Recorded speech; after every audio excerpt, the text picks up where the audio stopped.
Alors, bonjour les enfants, nous sommes le mardi 28 avril, donc je vous invite à écrire la date comme tous les jours, à faire les traits rouges à la règle et à écrire calcul. Alors pendant que vous le faites, je vais vous expliquer un petit peu ce qu'on va faire. Là, je vais vous donner des problèmes, mais qui sont relatifs à la vie de tous les jours. Vous allez vite comprendre, par exemple, avec l'exemple du petit déjeuner. Avec une photo de ces biscottes que vous pouvez peut-être avoir à la maison d'ailleurs, qui vont vous dire quelque chose. Donc c'est un vrai paquet avec une vraie photographie de biscottes et on vous pose des questions qui sont des vraies questions qu'on pourrait se poser dans la vie de tous les jours et qui ont besoin d'être résolues. Pour ce premier problème, donc qui s'appelle le petit déjeuner, petit 1, je mange 4 biscottes tous les matins. Combien faut-il de jours pour terminer la boîte? Donc à vous de bien regarder la photo puisque vous allez trouver des indices à l'intérieur qui vont vous permettre de répondre. Question 2, j'ai mangé des biscottes. Pardon. J'ai mangé la moitié des biscottes. Il y a une petite erreur. Hop, je vais vous arranger ça. J'ai mangé la moitié. Comment je vais faire?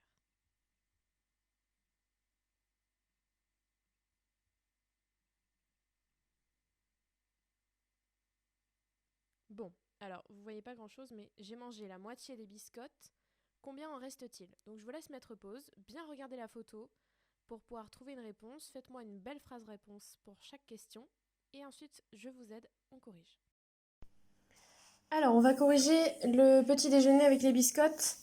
Donc, je mange 4 biscottes tous les matins. Combien faut-il de jours pour terminer la boîte?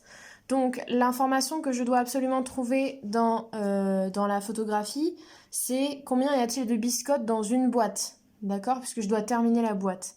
Donc, dans une boîte, je cherche l'information sur la photo et je vois que tout en bas à gauche de la photo, on me dit que dans une boîte, il y a 36 biscottes.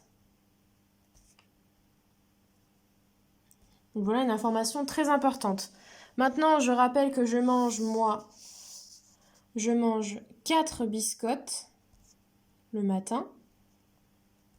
Donc si je mange 4 biscottes, je vais diviser mon paquet de 36 biscottes par 4. D'accord? C'est comme si je prenais toutes mes biscottes et que je fais des paquets de 4 puisque le matin, j'en mange 4. Donc, il n'y a même pas besoin de le poser puisque 4 fois 9, ça fait 36. Donc ça veut dire que je peux faire 9 paquets de 4 biscottes. Donc je mange 4 biscottes tous les matins. Combien faut-il de jours pour terminer la boîte? Il faut 9 jours pour terminer la boîte. Deuxième question, j'ai mangé la moitié des biscottes, combien en reste-t-il? Eh bien, dans mon paquet, j'en ai toujours 36. Donc la moitié de 36, je fais la moitié de 6, c'est 3. Et la moitié de 30, c'est 15. Donc ça fait 18. Donc il reste 18 biscottes. Vous avez vu, il suffisait juste de trouver l'information qui est sur la boîte de combien y a-t-il de biscottes dans cette boîte. On passe maintenant à un deuxième petit problème de la vie de tous les jours, de la vie réelle. Donc vous avez sûrement vu qu'à la télé, il y a la maison Lumni, donc c'est pour apprendre plein de choses. Il y a des petites vidéos qui sont comme si vous étiez en classe. Donc ça, c'est le vrai emploi du temps du 27 mars qui est donné par donc France Télévisions, d'accord, avec la chaîne 4, la chaîne 2, France 5 et puis encore la chaîne 4. On vous demande combien de temps dure l'émission sur France 2. Donc à vous de trouver où est-ce qu'on nous indique France 2 et de me répondre combien de temps dure l'émission. Et ensuite, deuxième question, sur une journée, d'accord, donc par exemple celle-ci, celle du 27 mars, quelle est la durée totale de toutes les émissions à destination des 8-12 ans? Donc à vous de trouver les 8-12 ans, qu'est-ce qu'ils ont comme émission pour eux et combien de temps ça dure au total. Donc je vous laisse regarder ça. Pareil, regardez bien l'image, d'accord? C'est pour de vrai, hein. C'est le vrai emploi du temps du 27 mars, vous pourrez aller vérifier. Et donc on a vraiment besoin de répondre à ces questions. Donc je vous laisse mettre pause et on passe à la correction. On passe au problème avec la maison Lumni. Donc on nous rappelle combien de temps dure l'émission sur France 2. Donc là, est-ce que j'ai quelque chose à calculer? Je vais pouvoir le faire sans poser. Je vais voir déjà France 2. Donc France 2, c'est la deuxième ligne, c'est la ligne rose. Combien de temps dure l'émission sur France 2? On me dit que l'émission sur France 2, elle est de 10h à 10h45. Donc de 10h à 10h45, il y a 45 minutes. Donc, l'émission sur France 2 dure 45 minutes. Maintenant, question numéro 2. Sur une journée, quelle est la durée totale de toutes les émissions à destination des 8-12 ans? Donc déjà, il faut que j'aille voir combien il y a d'émissions pour les 8-12 ans. La première émission de 9h à 10h, elle n'est pas pour les 8-12 ans, elle est pour les CP-CE1. Donc on s'en fiche. La deuxième émission de 10h à 10h45, elle est pour les 8-12 ans. Donc il y a une émission de 10h à 10h45 qui est pour les 8-12 ans, et on a déjà calculé que ça faisait 45 minutes. Donc il y a celle-là. Est-ce qu'il y en a une autre? De 11h à 11h45, la Maison Lumni, l'émission à destination des 8-12 ans. Oui, donc de 11h à 11h45, c'est aussi pour les 8-12 ans. Et de 11h à 11h45, il y a 45 minutes. Ensuite, il y a pause méridienne, 14h-15h, la Maison Lumni Collège. Donc là, c'est pas pour les 8-12 ans. 15h45, la Maison Lumni lycée, donc c'est pas pour les 8-12 ans. Et 15h45, 16h30 sur France 4, la Maison Lumni, l'émission à destination des 8-12 ans. Donc revoilà une émission pour les 8-12 ans, la dernière, de 15h45 à 16h30. Donc là, comment je fais pour calculer? Je sais que de 15h45 jusqu'à 16h, il y a 15 minutes. Et de 16h à 16h30, il y a 30 minutes. Donc cette émission dure 45 minutes. En fait, on se rend compte qu'elle dure toutes 45 minutes, celle pour les 8-12 ans. Maintenant, j'ai 3 émissions pour les 8-12 ans qui durent 45 minutes. Donc, ce que je peux faire, c'est 45 fois 3. Ça nous donnera un résultat en minutes. Donc, 3 fois 5, 15, je pose le 5 et je retiens 1. 3 fois 4, 12, plus 1, 13. Donc, elle dure 135 minutes. Ensuite, un troisième problème qui va vous donner un petit peu faim. Donc, on parle des mignonnettes, qui sont donc ces petits chocolats. Donc, voici une plaquette, Côte d'Or, vous connaissez sûrement pour le chocolat. Quelle est la masse d'une mignonnette? Donc, cette petite chose-là, ce petit carré de chocolat, quelle est la masse de une seule? Donc, à vous de trouver comment vous allez pouvoir me dire combien pèse une seule mignonnette. Et on vous demande de donner la réponse en grammes et en kilogrammes. Donc, moi, je vais juste vous demander en grammes, d'accord? Et si vous savez faire en kilogrammes, vous pouvez me le dire, mais comme on ne l'a pas encore vu, mettez-moi déjà en grammes, vous avez la réponse. Ensuite, petit 2, je mange 5 mignonnettes par semaine. Au bout de combien de temps la boîte sera-t-elle terminée? Donc là, même chose, à vous de trouver la solution, à vous de trouver où est-ce qu'on nous indique, je ne vais pas vous le dire, mais voilà, trouvez des indices dans la photo, tout est dans la photo, vous pouvez faire avec cette image. Et ensuite, on passe à la correction. Ensuite, je passe à l'exercice sur les mignonnettes, donc sur le chocolat. On me dit quelle est la masse d'une mignonnette. Donne ta réponse en grammes et en kilogrammes. Donc moi, je vous avais dit qu'en grammes, ça suffisait. Quelle est la masse d'une mignonnette? Déjà, moi, comment je fais pour savoir? On me donne une indication, on me dit que le paquet de chocolat, en bas à droite, il fait 240 grammes. Et on me dit qu'à l'intérieur, il y a 24 mignonnettes. Donc il y a 24 petits carrés de chocolat comme ça. Et le paquet entier fait 240 grammes. Comment je fais pour savoir combien pèse une mignonnette? Eh bien, je vais diviser 240 grammes par 24. Et là, vous allez voir que normalement, la réponse nous saute aux yeux. Je vais prendre 24, puisque dans la table de 24, le plus petit nombre, c'est 24.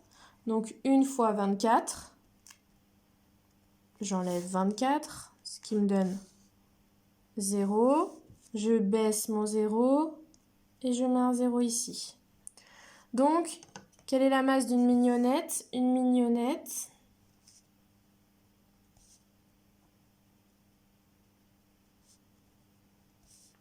pèse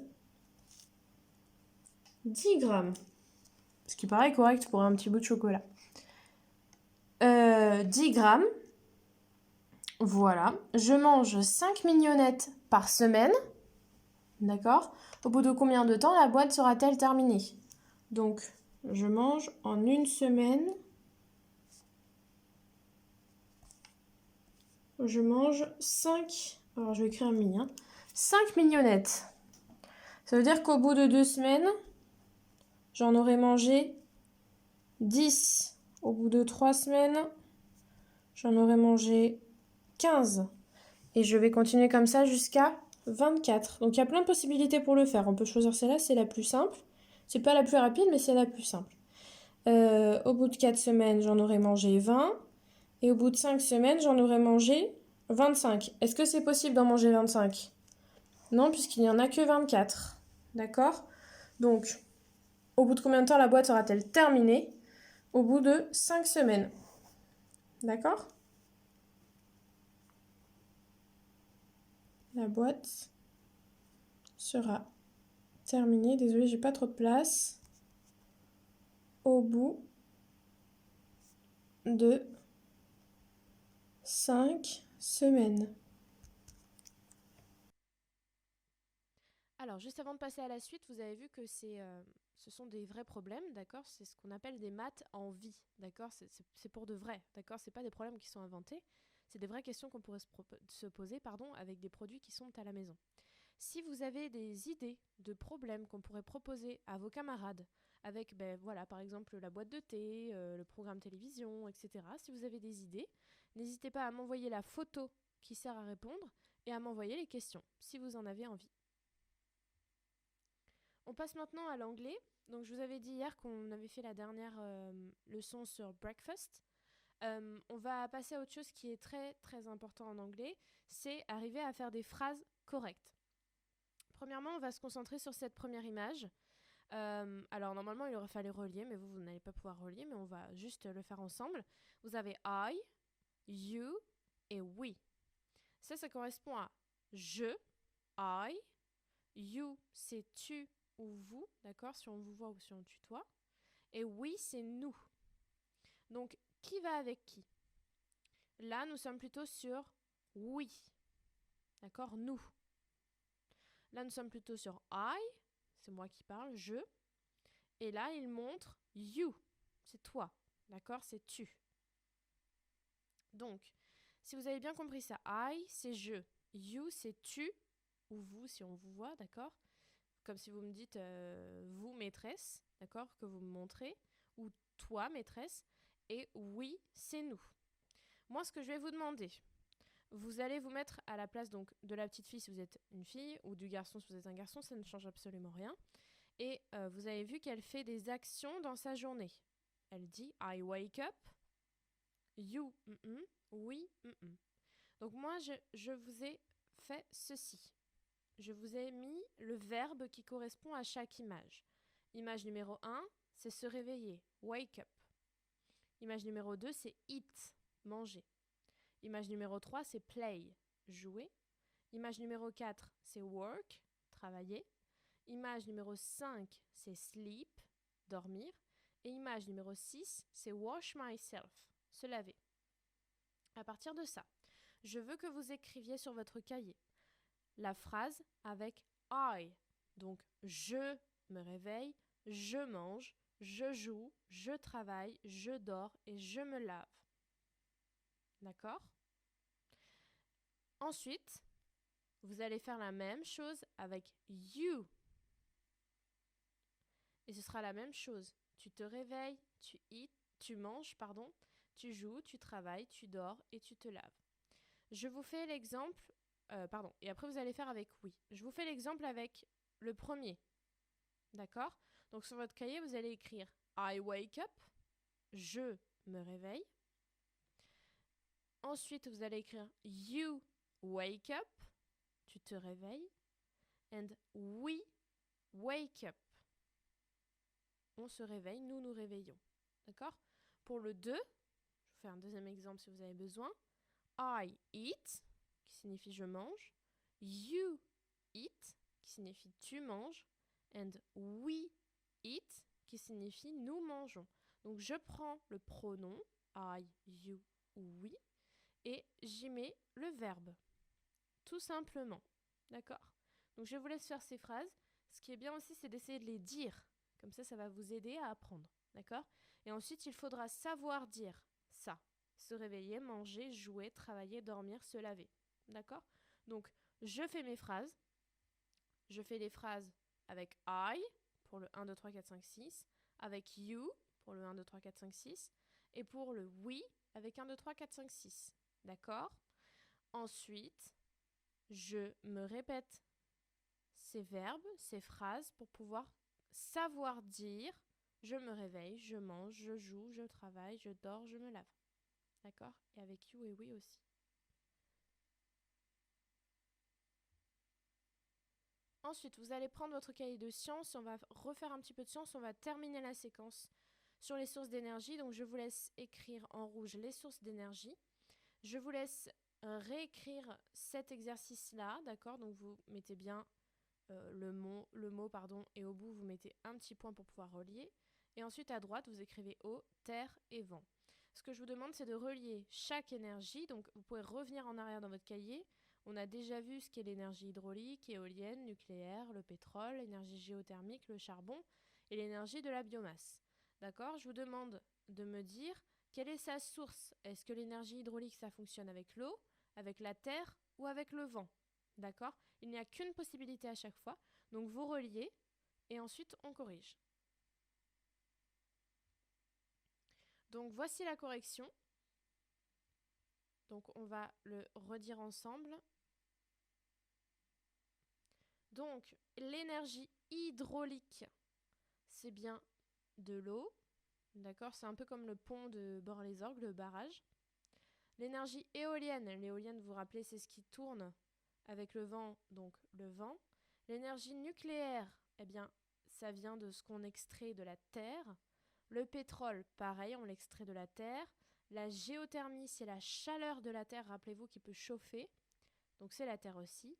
Le charbon, on l'extrait depuis la terre. Et la biomasse, rappelez-vous, c'est toutes les épluchures, etc. Eh bien, c'est bien aussi la terre qui fabrique ceci. Donc vous avez vu qu'on a beaucoup d'énergie qui proviennent de la terre et peu qui proviennent de l'eau et du vent. Pourtant, celles qui sont renouvelables, c'est plutôt celles qui vont se servir de l'eau et du vent. Alors, nous avons terminé pour ce chapitre. On va lire ensemble ce qu'il faut retenir de tout ce qu'on a travaillé. Donc, on va le lire ensemble. Et la semaine prochaine, alors je ne sais pas encore, pas la semaine prochaine, jeudi, je ne sais pas encore sous quelle forme, mais je vais vous interroger là-dessus. Donc il faut savoir tout ça, mais ça fait un moment qu'on travaille dessus, donc normalement vous le savez. Il faut apprendre ça. Donc ça, c'est le retenons. Ne le recopiez pas. C'est pas la peine de le recopier puisqu'on a écrit sensiblement la même chose, d'accord?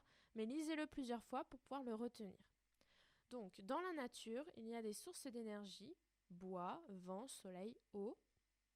Mais l'électricité est la forme d'énergie dont nous avons le plus besoin. Pour avoir de l'électricité où l'on veut, quand on veut, il faut la fabriquer et la transporter jusque dans les maisons, usines.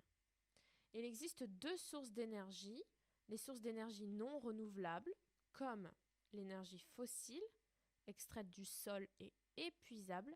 Ce sont par exemple le charbon, le pétrole et le gaz naturel. Et on a aussi l'énergie nucléaire issue de l'extraction d'un minerai, l'uranium. Ok ? Ensuite, on a des sources d'énergie renouvelables.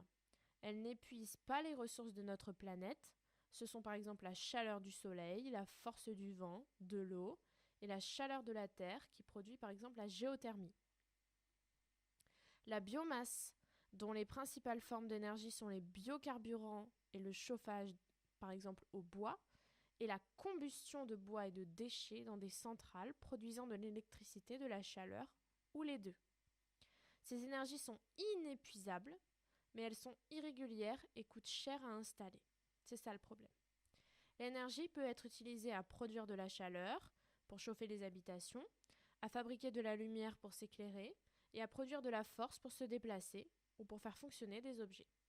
Donc voilà ce qui est important à retenir sur les sources d'énergie. Et jeudi, je vous ferai, alors ce ne sera pas forcément une évaluation puisque c'est un peu difficile de le faire à la maison, mais je vais trouver une solution pour vous interroger là-dessus, pour voir si vous avez bien tout compris et bien tout retenu. On passe maintenant à la dictée. Je vous laisse écrire dictée sur votre cahier. Faites bien les traits à la règle. Soyez propres, soyez des futurs CM2. Je vous la lis. Depuis quelques jours, c'est véritablement la fin de l'été. Le soleil peine à percer les nuages et les pétales des fleurs s'envolent. Donc pas long du tout. On commence depuis quelques jours. Virgule. Depuis quelques jours. Virgule.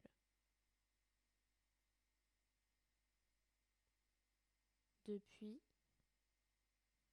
quelques jours. Virgule. C'est véritablement. Depuis quelques jours, virgule. C'est véritablement. Depuis quelques jours, virgule, c'est véritablement la fin de l'été. La fin de l'été. Depuis quelques jours, virgule, c'est véritablement la fin de l'été. 2 points. Le soleil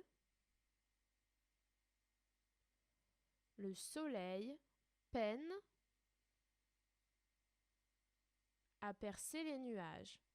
Le soleil peine, c'est-à-dire qu'il a du mal, peine à percer les nuages. Le soleil peine à percer les nuages et les pétales des fleurs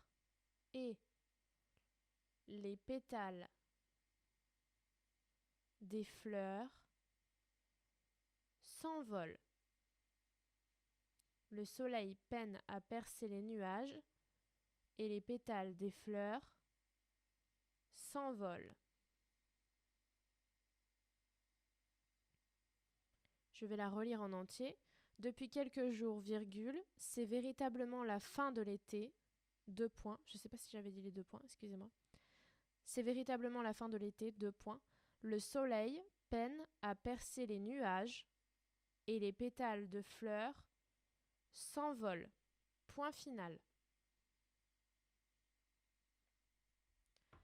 Je vous affiche la dictée. Donc, j'ai souligné les verbes c'est. D'accord? Alors, il n'y a pas vraiment de sujet, d'accord? C'est impersonnel. On dit voilà, c'est la fin de l'été. Le soleil peine.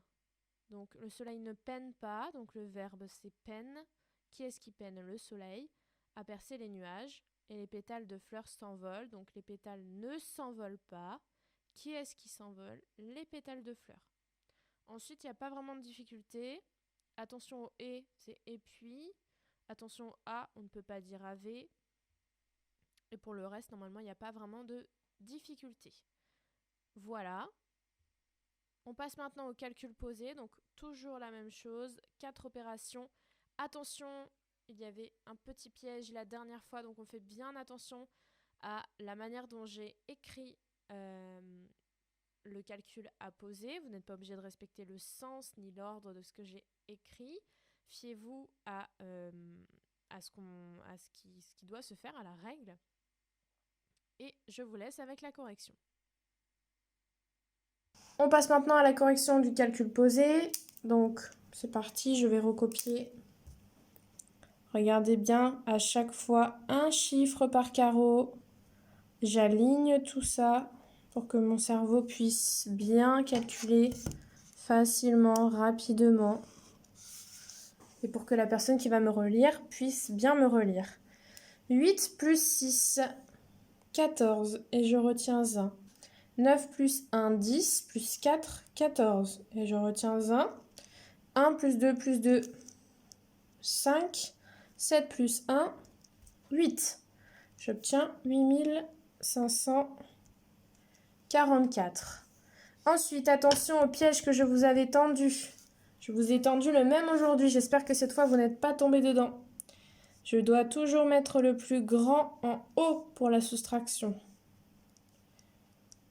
Et ensuite, je pose 2 moins 4. Ce n'est pas possible. Donc, je vais venir casser la dizaine. Il ne m'en reste que 2 et je mets la dizaine ici. Donc, 12 moins 4. Cela fait 8. 2 moins 6, ce n'est pas possible. Je vais venir casser la centaine. Il m'en reste 3 et je mets le 1. 12 moins 6, 6. 3 moins 7, ce n'est pas possible. Je casse le millier, il m'en reste 1 et je le mets ici. 13 moins 7, 5. Et 1 moins rien, 1. La réponse est donc 1568. La multiplication, 842 fois 36. Comme d'habitude, si j'ai besoin de mettre la couleur, je la mets. Je vais commencer par m'occuper uniquement du 6. J'oublie le 3. Et je calcule 6 fois 2, 12. Je pose le 2, je retiens 1. 6 fois 4, 24, plus 1. 25. Je pose le 5 et je retiens 2. 6 fois 8, 48, plus 2, 50. Je prends maintenant une autre couleur. Je vais m'occuper que du 3. Comme je vais vouloir commencer sous le 3 dans les dizaines, je vais mettre un 0 dans les unités pour pouvoir commencer dessous.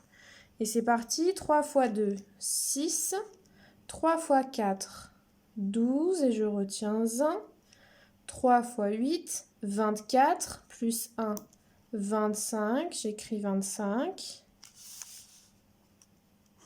Et j'additionne le tout. 2 plus 0, 2. 6 plus 5, 11. Et je retiens 1. 2 plus 1, 3. 5 plus 5, 10. Et je retiens 1. 2 plus 1, 3. Ce qui me fait 30 312. Je termine par la division. 2436 divisé par 4.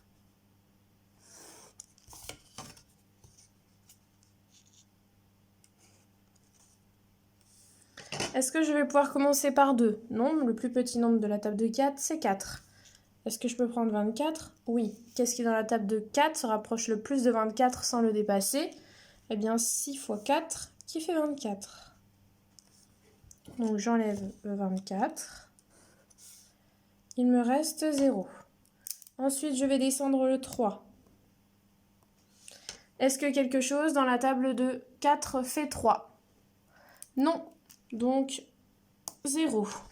Ça marche pas. Donc, je mets un 0. Là, c'est pas facile. Hein. Je descends mon 6. Qu'est-ce qui dans la table de 4 fait 36 ou se rapproche de 36? Eh bien, 4 fois 9 qui fait 36. Et 36 moins 36, ça fait 0. Est-ce que ma division est terminée? Oui. Enfin, je vous remets un petit problème donc qui n'est pas du tout difficile, mais qui est un vrai problème qui se passe chaque année. Combien y aura-t-il d'élèves dans chaque classe? Donc on vous dit qu'il y a 40 élèves de CP répartis en 2 classes. Donc combien d'élèves, combien de CP dans chaque classe? 60 élèves de CE1 répartis en 3 classes. Combien il y aura de CE1 dans chaque classe? 80 élèves de CE2 répartis en 4 classes. 210 élèves de CM répartis en 7 classes. Et 320 élèves de 6e répartis en 8 classes. À vous de me dire combien il y aura d'élèves dans chaque classe. Vous n'êtes pas obligé d'écrire l'opération si vous arrivez à le faire de tête. Par contre, je veux une phrase réponse pour A, B, C, D, E. On va s'occuper du problème avec la répartition des enfants dans les classes. Donc, on nous dit pour la première classe qu'on a 40 élèves de CP et qu'on veut faire 2 classes. Donc, comment je fais 2 classes avec 40 élèves? Je divise mes 40 élèves en 2 classes, ce qui me donne 20 élèves par classe. Ok? Ensuite, les CE1, on me dit qu'il y a 60 élèves et que je vais faire 3 classes. Donc, je vais diviser ces 60 élèves en 3. D'accord? Eh bien, cela me fait 20. Vous pouvez poser, mais c'est facile de le faire de tête. 20 élèves par classe. Ensuite, les CE2, nous avons 80 élèves que l'on veut répartir en 4 classes. Donc, je divise ces 80 élèves en 4 classes. 80 divisé par 4, c'est comme si je faisais 8 divisé par 4, ce qui me fait 2, et je remets mon 0. Ça fait 20. Ensuite, j'ai 210 élèves en CM répartis en 7 classes. Donc, je divise par 7, c'est comme si je faisais 21 divisé par 7, qui me fait 3, et je remets mon 0. Ça me fait 30 élèves par classe. Et enfin, les 6e, ils sont 320. Et je dois les répartir en 8 classes. Donc, c'est comme si je faisais 32 divisé par 8, qui me fait 4, d'accord? 4 fois 8, 32.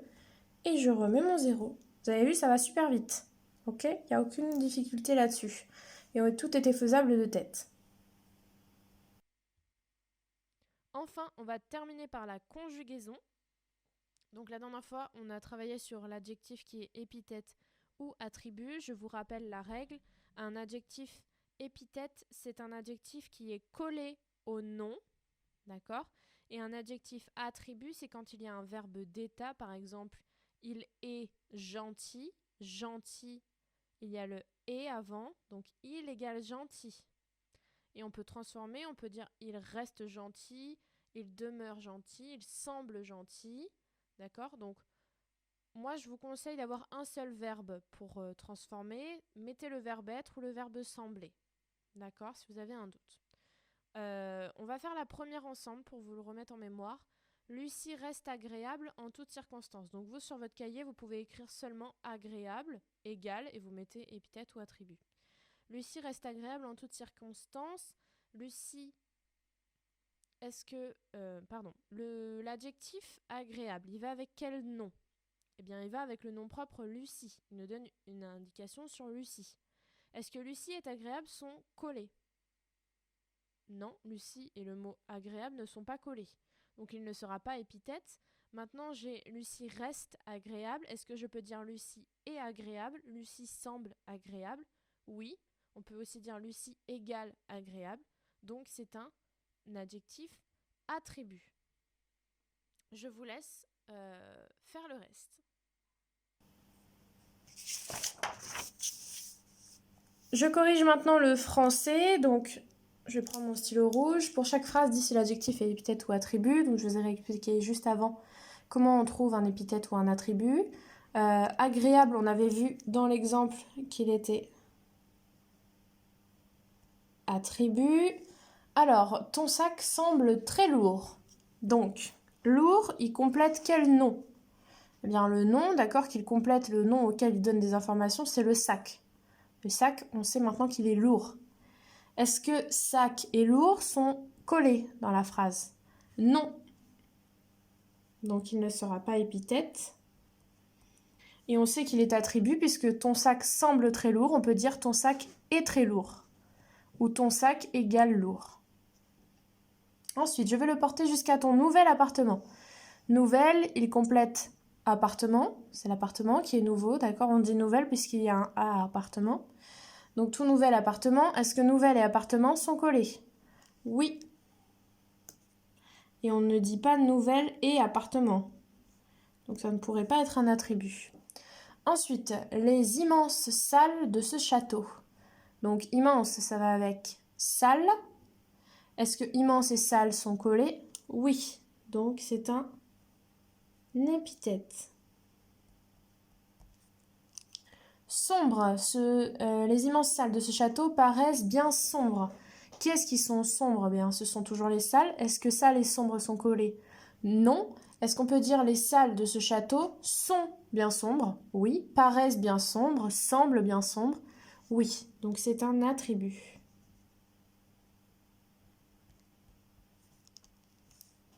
Didier joue avec son gros chien noir. Donc gros, ça va avec chien. Est-ce que gros et chien sont collés? Oui. Donc c'est un épithète. On ne dit pas gros et chien. Noir, c'est la même chose. Gros chien noir. Est-ce que chien et noir sont collés? Oui. Et on n'aurait pas pu dire chien et noir. Ou chien semble noir. Jeune, je pense que l'animal est encore tout jeune. Donc qui est-ce qui est jeune? C'est l'animal. Est-ce que animal et jeune sont collés? Non. Et on a le verbe être qui est un verbe d'état qu'on peut remplacer. Je pense que l'animal semble encore tout jeune. Je pense que l'animal paraît encore tout jeune. Donc c'est un attribut. Maintenant, on passe au 2. Analyse ces phrases, nature et fonction. Donc ça, super simple, vous êtes habitués, vous êtes super fort. Donc je rappelle, prenez votre fleur si vous avez besoin, il n'y a aucun problème à prendre la fleur. Et on passe à la correction. On va corriger l'analyse en nature et fonction. On va commencer par les fonctions. Ce que je vous ai expliqué, c'est toujours le plus simple. Et il y a moins de fonctions. On va commencer par chercher le verbe. Dans la mer, de nombreux animaux avalent des sacs en plastique. De nombreux animaux n'avalent pas. Normalement, le verbe, vous êtes au top. Quel est le sujet de ce verbe? Qui est-ce qui avale? Ce sont de nombreux animaux.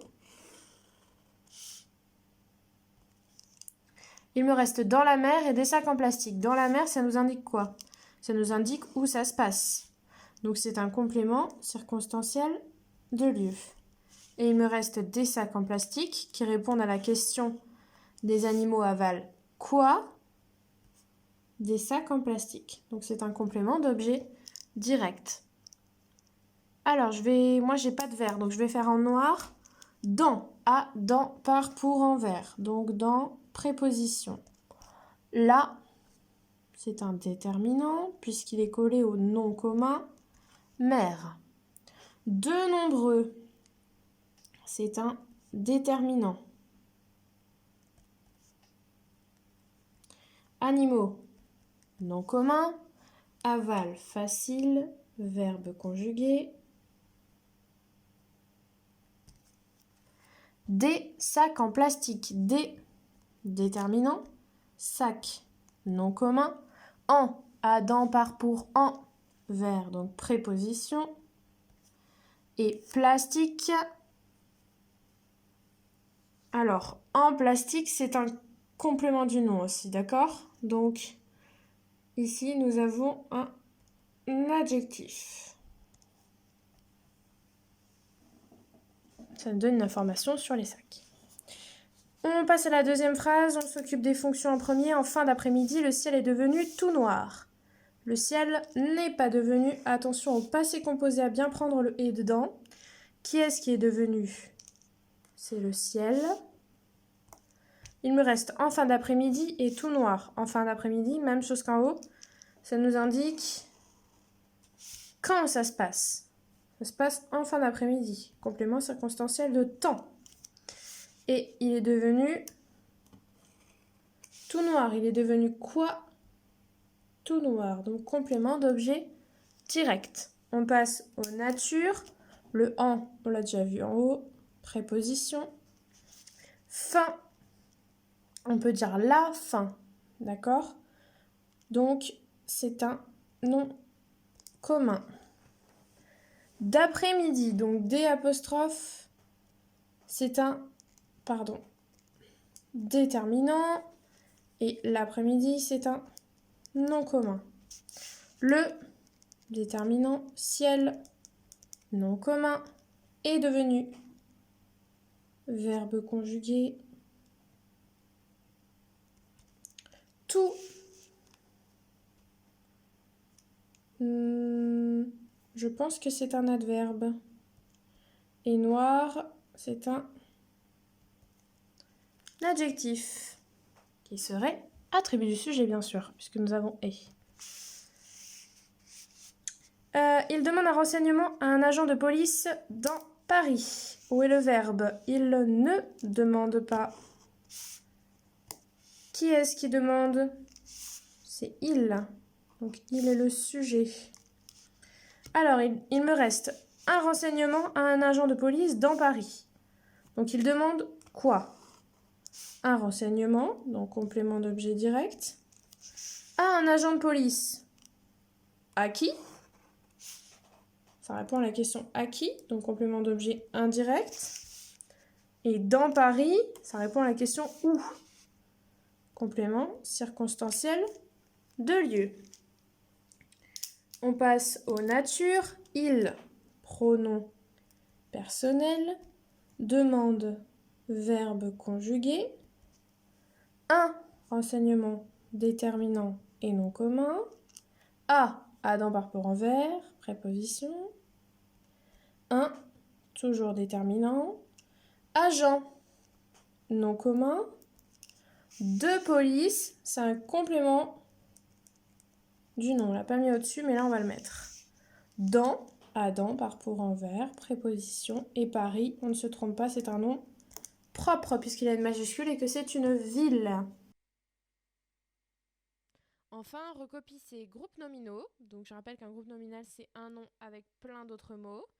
Et souligne en bleu le nom commun, en vert le déterminant et en rose l'adjectif. Et si même vous êtes super fort et super motivé, vous pouvez mettre la nature de l'adjectif. On passe au dernier exercice, recopier CGN. Donc moi je l'ai fait, je vous invite à le faire. Et souligne en bleu le nom commun, en rose, pardon, en vert le déterminant et en rose l'adjectif. Donc moi je n'ai pas de vert, donc je vais faire en noir, et je n'ai pas de rose, donc je vais faire en rouge. Mais de toute façon je vais écrire dessous à chaque fois. On va peut-être aller souligner les noms communs dans chacun, comme ça ce sera plus simple. Une belle journée ensoleillée.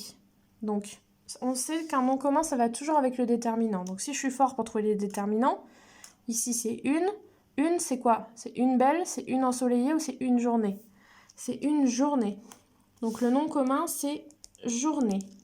Même chose, c'est pays lointain. Le déterminant, c'est c'est lointain ou c'est pays. C'est pays. C'est de ça qu'on parle, des pays.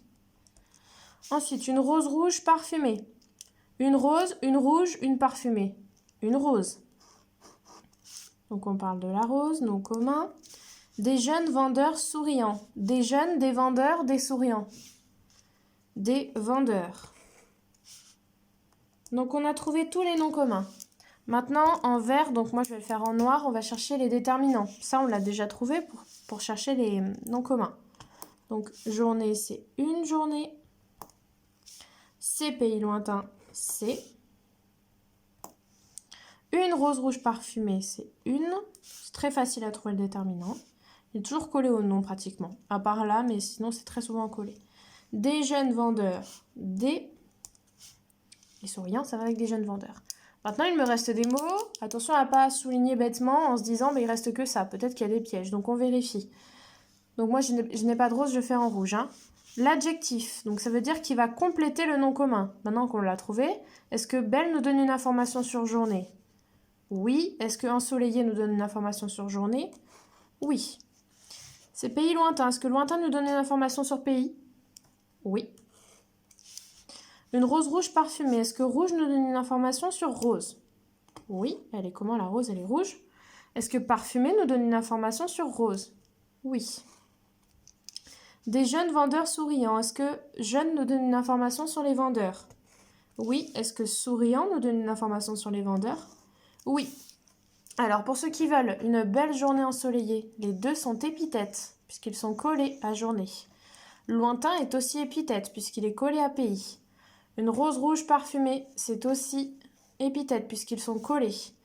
Des jeunes vendeurs, donc jeune est bien collé à vendeur, et souriant est bien collé à vendeur. Donc ce n'était que des adjectifs épithètes dans cet exercice.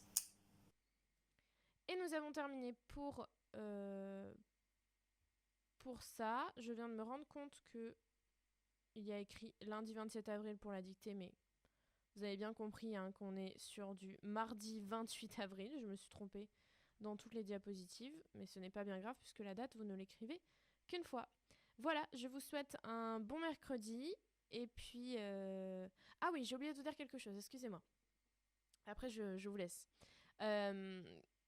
Là, on n'a pas trop d'indications pour la rentrée pour l'instant, donc on va attendre d'avoir des informations. Je pense que ça va être compliqué de faire une photo de classe. Pourtant, j'aimerais bien qu'on ait un souvenir de cette année de CM1.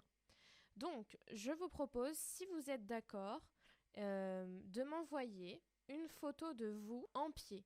Ça veut dire qu'il faut que je vois de votre bout de cheveux jusqu'à vos pieds. Je dois vous voir en entier.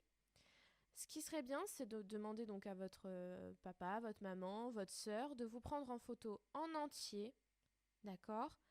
Ça serait bien si c'était sur un fond uni, par exemple devant un mur, d'accord, où il n'y a pas trop de choses derrière.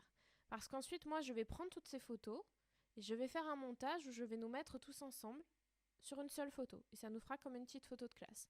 Donc, je rappelle, envoyez-moi où vous voulez, sur Classroom, sur l'adresse mail AC Versailles ou sur le Gmail, une photo de vous en entier. C'est très important qu'on voit vos cheveux et vos pieds, d'accord, en entier. Je dois vous voir en entier, comme si vous étiez debout, d'accord. Je ne dois pas voir que votre tête.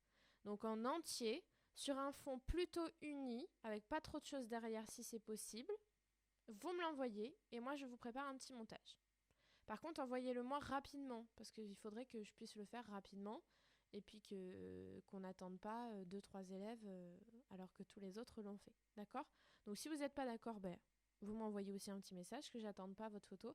Mais si vous êtes d'accord, envoyez-moi cette photo-là et je prépare un petit montage. C'est tout pour aujourd'hui, je vous laisse, je vous souhaite un bon mercredi et à jeudi.